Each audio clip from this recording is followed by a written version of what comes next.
Hi guys, welcome back to Formula 1 News. Max Verstappen is a three-time champion of the world, as we all expected coming into today, but the big story was Oscar Piastri and McLaren securing a victory in the sprint race after getting pole position as well, amid all sorts of drama with the track limit and the curbs and the tyres not working properly and potentially blowing up in tomorrow's race. So much to get into today. Very much intrigued to your thoughts in the comments. Hit the like button if you enjoy. Subscribe if you're new as always. These are pretty much what the curbs look like at Qatar. I believe they've toned them down slightly this year, but they are severe. It's not a sausage curb, it's a Toblerone curb, or whatever you want to say. And if you go too far on the left-hand side of these, you will rip your tyres to shreds. And that's what they realised last night. After the practice session and after qualifying, they looked at the tyres, Pirelli, and they found that there were micro tears on the wall of the tyres. Can't be seen by the naked eye, certainly can't be foreseen by the data analysts on the pit wall trying to figure out if the tyre's going to explode or not. Micro tears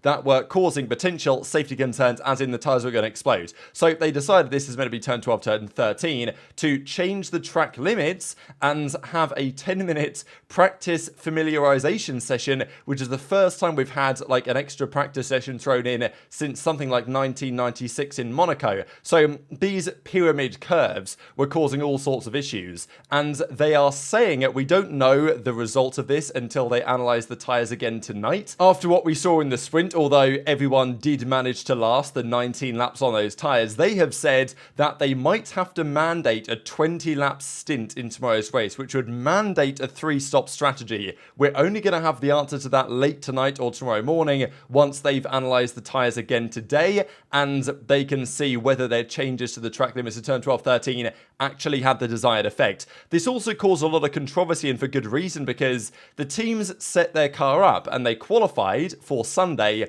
on the circuit they drove on Friday. But on Saturday, the circuit is now different. Those two corners are brought in by about a metre, and we'll see those in a second, the changes. So those corners are now slower. If you set your car up to be really good in that sector, all of a sudden you're optimizing for the wrong set of speeds. So the teams weren't happy about this. The drivers weren't happy about this, especially getting told so last minute.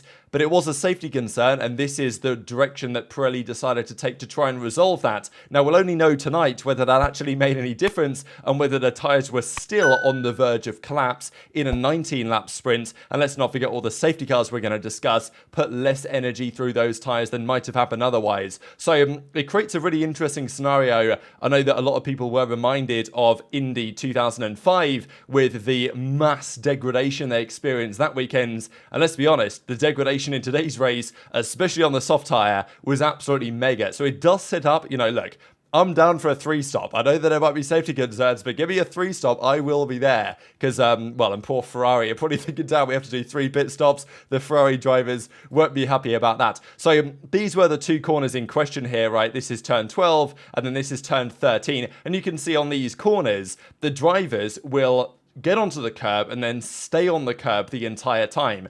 And this just destroys this front left tyre, apparently. Also the rear left tyre as well, I guess, but it's the front left that takes most of the beating around here. So then they had a meeting with the press and with the drivers and everything, and, well, there was questions as to whether they should be able to do this, but the teams were like, well, whatever, I guess if it's a safety thing, you've got to do it. So instead, they painted a new line on the track. This is 80 centimetres inside. So now, in order to be in track limits, your tyre is no longer going over the real heavy pyramid part. It's going over slightly less heavy pyramid parts. Whether this was actually a good solution, we don't presently know, but it definitely had the desired effect, although it was tricky for the drivers in the sprint shootout qualifying because, well, this used to be there, and then today it's there. So, especially when you're driving a car, you can't really see these lines, given how low down you are in the car, and also there's no feedback that you get from the tyres because you're just driving over paint rather than actual curb. So lots of controversy as a result of this, and amid all of this controversy, the rumours started to emerge that actually Pirelli will be awarded, based on Stefano Domenicali's decision from the Formula 1 management side, the new tyre contract until 2027, possibly one more year, although the belief is that after that, that will be it for Pirelli, and maybe it's going to be Bridgestone or some other supplier that comes in. But Pirelli keep the contract despite a big day for tyres not functioning properly drama. But then again, we don't really have this in any other circuit. It seems to be these Qatar on certain corners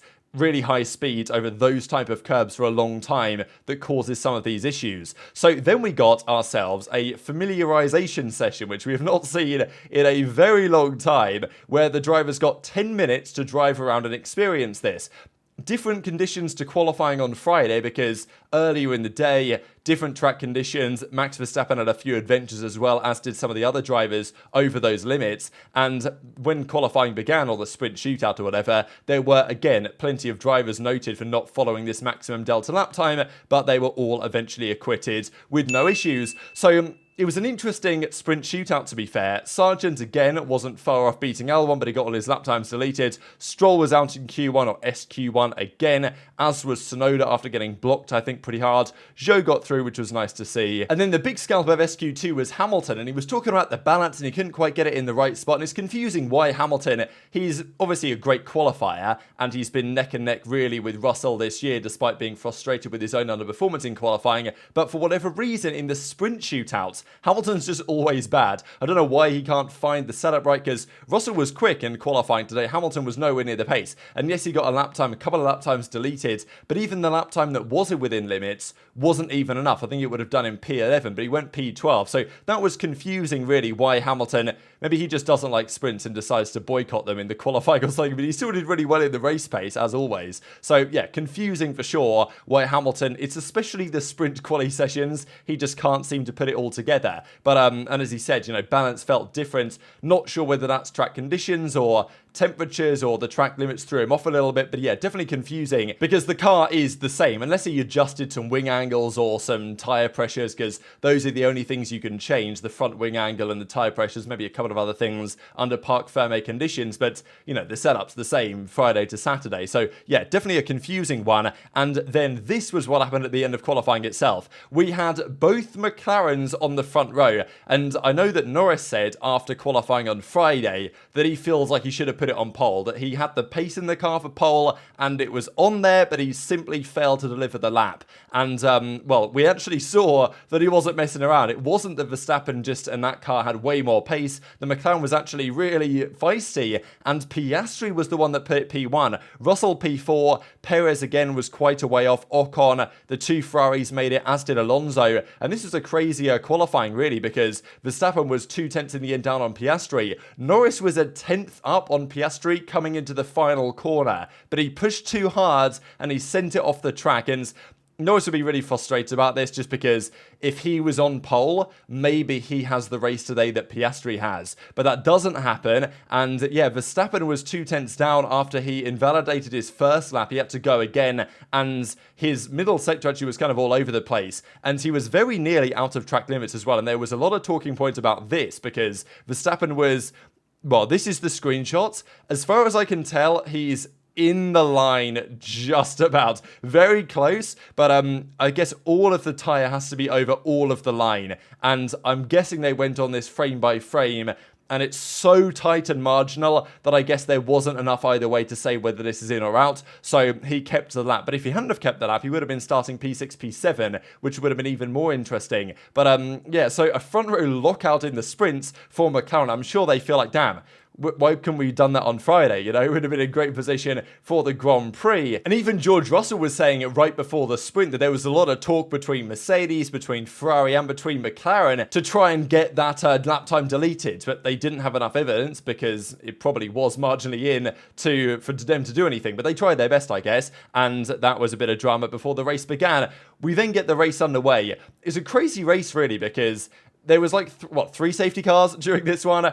The soft tyre, as probably we expected, was rapid off the line, and Piastri, given that fact, actually had a really impressive start here, given what happened to Norris. But the soft tyre was so rapid off the line, but was going to degrade rapidly, and I'm guessing those teams were counting on some safety cars, because if there wasn't, that soft would have been dead so quick, as in fairness it was. But yeah, I honestly thought that some teams might even try the hards here, because I was wondering, I thought the soft was going to be dead in 5 laps, so I didn't think anyone was going to go for it. But actually, I think it was worth the gamble for some of these teams.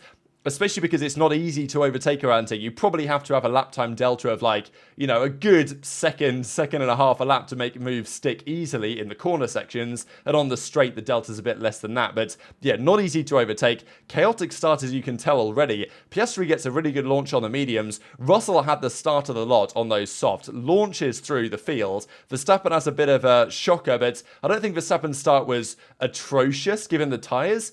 It was just the soft guys got a really good start. Norris as well, he fell back, and Verstappen actually sent a nice move on Norris down into turn 3, I think it was, to get that position back. And as you can see here, Verstappen already, Piastri's gone, Russell, the 2 Ferraris are coming up on him as well. This is Norris in front, and Norris doesn't defend well into turn 3, and Verstappen sends one down the inside to secure at least P5, but still lots of work to do there from Max. Then Liam Lawson loses it on his own in the background because there was no grip on the mediums. He goes off the track, safety car comes through, the safety car restart occurs, and Russell at this point has far more grip. And honestly, the move he made on Piastri, it was really impressive, but it just showed the tyre delta at the time, but that tyre delta would very quickly reverse. So Russell got this move done and was quite quickly 2 seconds up the road from Piastri. Actually, I think that was after the second safety car restart, which happened after this. Sargent goes off the track as well, and yeah, kind of interesting, well, maybe not surprising, but Lawson and Sargent, 2 rookies at this circuit, straight off and out of the race of their own accord, and there were more crashes where that came from.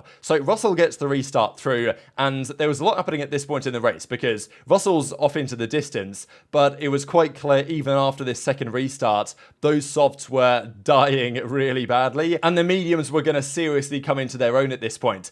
All of a sudden, Verstappen starts to make moves, gets past both of the Ferraris, and it still looked at this point that Verstappen and Red Bull had made the right call with the mediums, and that was going to be the tyre that was going to win this sprint race, and that Verstappen was probably still in prime position to win this race, to be honest, even though that is not how it turned out with some great work from Piastri. And Norris as well was starting to make moves again through the field. He struggled a bit more than Verstappen did, but they did have the pace over the Ferraris to start making those moves happen, and then Russell lost the lead to Piastri. So Russell was, even after this next safety car, was saying, you got to box me, guys. I need a new set of tyres. These are going to be dead. But it's like, look, George, if you box, you're going to score 0 points guaranteed. You might as well stay out to see what happens. And actually, that turned out to be definitely the correct call. So Piastri's away. And I'm sure Piastri was hoping, all right, let me just build a gap here on George. Hopefully, George can hold Verstappen back a little bit. And then I'll have the delta to hold on to this victory. And then we got this incident. And this just came at a time that was... Look, we criticised, I think for understandable reasons, Sergio Perez's performance yesterday. This was not his fault, the incident, but the fact that he's in like P10 and he had a bad start, fighting for position with an Alpine and a Haas, it's like, that's his fault. You know what I mean? It's the qualifying was poor again today, and it set him up to be in a position where he's going 3 wide with an Alpine and a Haas to try and get P8 and a point in the sprints, which is not where you want to be. So although this specific incident was crazy, really, this is Hamilton having the absolute perfect view of a 3 wide. I think this is probably a racing incident. I know that Ocon here pulls over to the right-hand side. I mean, he kind of has to go right to actually open up the corner. He probably doesn't know that Perez is there and Hülkenberg. Hülkenberg tries to get out of it, actually, and brake, but it's a bit too late. And Ocon hits him. He goes into Perez. They all go rounds, and they were all out of this race. And Hamilton sweeps through, as he did in Singapore 2017 or whatever it was, when all that incident happened at the first corner, and he came through to be leading the race. Not the case this time. And the funny thing is, another victory for Max Verstappen in crazy circumstances, right? Because Max wins the championship at that moment. Perez needed to win, and but basically he needed to get 3 points, or Perez, if he didn't score any points, that was going to be it. And yeah, this did the job. So Max didn't even win the World Championship at the end of the sprint. He won it effectively mid-race after Perez crashed out, was going to score no points, and therefore Max Verstappen was a 3-time champion of the world on lap 11 of a sprint on a Saturday, which is just kind of another classic way for Verstappen to win some of these titles. So yeah, that was unfortunate for Perez, but then again, Hamilton scored decent points today, surprisingly, really, and also that 3-way crash with Perez, that I'm not saying it was Perez's fault necessarily, but he didn't have to go for it. That caused 3 cars to be out of the race. Hamilton moves through, scores some more points. Not looking good for Perez, for P2 and the drivers. He still should be fine, but tomorrow, Hamilton's P3, Perez is like P12, P13. So that's also not looking good for Perez's points championship lead that he has over Hamilton.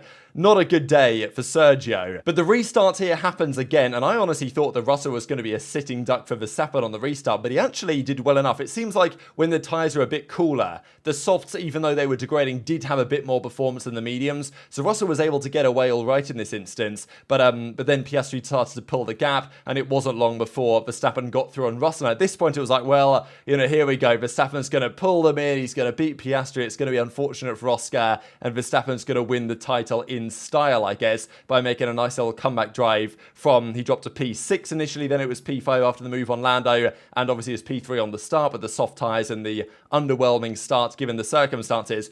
2.4 seconds was the gap here that Verstappen had looking forward to Piastri. He had about 4 laps to close the gap, and I thought, all right, that's going to be tough, but it's definitely doable. Turns out Piastri had lots of pace left to burn, and all while this is going on, the medium tyre was completely coming alive compared to the soft, and Hamilton was making some pretty spectacular moves, actually. I think he had some, I don't think they showed the replay, but he was definitely side by side with Alonso at some point. I think Alonso pushed him off the track maybe, or something happened there, and he ended up behind Gasly. Gasly then locked up, got the move done there, Hamilton got the move done on Alonso, and then started making moves past both Ferraris on the final lap, including, this was only a few corners to go here for Piastri, and Hamilton got this move done somewhere on site, so I'm not exactly sure where, to secure a P4, P5. So that was good for Mercedes in the constructors, because they needed those points over Ferrari to maintain that gap, and they finished ahead of both Ferraris here, and probably on the pace situation should do the same in tomorrow's sprints. Verstappen had the fastest lap, but at this point was 1.8 seconds behind. Norris had got through as well up to P3 on Russell, and that was enough for Piastri to claim his first ever victory in Formula 1. It's not a race, well, okay, it's a race. It's not a Grand Prix, which is unfortunate, and Piastri did a phenomenal job last time out in the sprints back in Spa, but an absolutely stellar result for Oscar Piastri, and what a driver this guy is already. Like, honestly, given the circumstances, you're leading a sprint race, Max is chasing you down, a few laps to go, your first ever victory, a track that he's driven here before in some testing but not really raced before. You could forgive Piastri for, oh, make a mistake, lock up somewhere, pressure gets to him, but yeah, really cool head on this guy. And given the circumstances, to out-qualify Norris in the sprint qualifying and to hold on the way he did, nailed the start as well on the mediums, and holds on to win his first race. Quicker, of course, than Norris, right? And this is the other point that people will make, and for good reason, that Lando's been with this team for a long time and has still not won a race. Now, Piastri hasn't won a Grand Prix yet, but and you'd think that both Piastri and Norris should and will at some point in their careers, but Piastri has a win before Norris does now, and that is going to eat away at Norris to some degree, given that I think that Lando is making more mistakes than he usually does at the moment, and I think that is because he's getting pushed by his teammate more than he has before. Going wide in that final corner in the sprint qualifying seems like he was pushing absolutely to the limit to try and beat his teammate and get pole. He didn't maybe need to. He could have played it safe and still gotten pole for the sprint race today. But I think that it's, the pressure's there for Lando, and I think it's good for both drivers pushing each other to their limits. But yeah, Piastri, what a rookie. Very impressive season. One of the best since Hamilton 2007. It can't be denied. And Hamilton himself actually said, did McLaren win? Yeah, so we've got Piastri P1 at Verstappen, Norris, George. So, amazing, impressive Oscar in the team. So nice to see Hamilton giving a lot of respect back to his former team in McLaren. And even after the race was over, we then had drama on track limits. Apparently, Leclerc exceeded track limits 4 times in the final lap alone. So I guess his tyres were completely shot.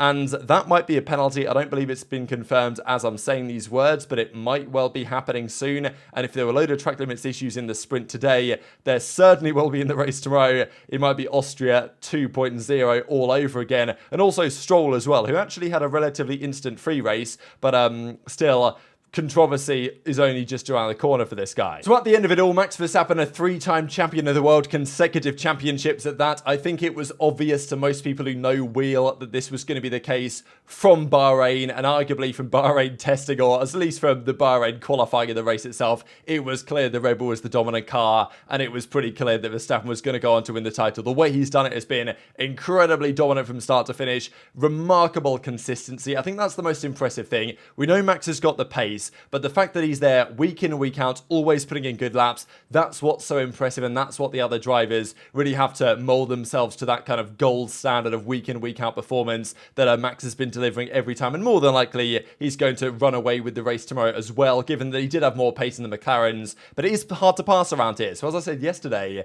if drivers can get ahead of Max, using safety cars or other things to their advantage, there is a chance to hold him behind. To do so for an entire race distance is going to be a challenge, but if there's 3 stops, and then you've got the consideration for safety cars VSCs in the mix as well, then maybe anything is still possible. So very much intrigued to your thoughts in the comments. Hit the like button if you enjoyed, subscribe if you're new, take care, and I'll see you next time.